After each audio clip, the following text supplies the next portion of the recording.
Right? Next. Sa likod ikaw. Si Kuya, what's your name? Si Kuya, Beko, sa likod ka. Okay? And syempre si ate. Si baby. And si baby siya. Okay.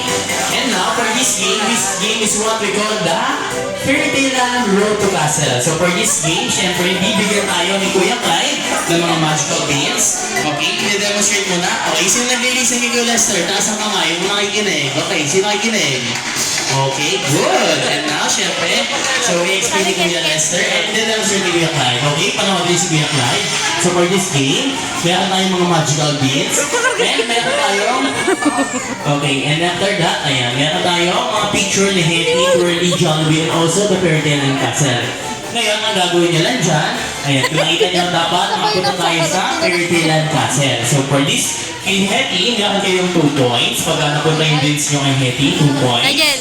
Pag napunta kay Twirly, 3 points. And also pag kay Jollibee naman, meron kayong 4 points. And of course, ayan mga kids, pag napunta kayo sa Fairy Tale and Castle, meron kayong 5 points. And syempre makapag-uwi kayo ng prizes galing kay Alga. Okay? Okay mga kids natin, good na ba? Na-gets nyo ba? Okay na. Ayan, nagawin sila yung line. So like that. So pag napunta yung mga magical beans nyo, ayan, meron na siya 2 points. And ayun. So makuha kayo ng puntos. Okay?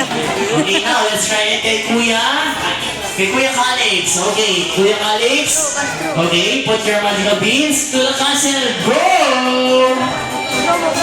Wow! Yay! One more! Yay! One again! Ano pa? Go! Dito ka dito! Yay! Dahil dyan, give your prize kay Calix! Okay! Congratulations! Meron kang yoyo! Okay! Next naman, si Kuya. What is your name, Kuya?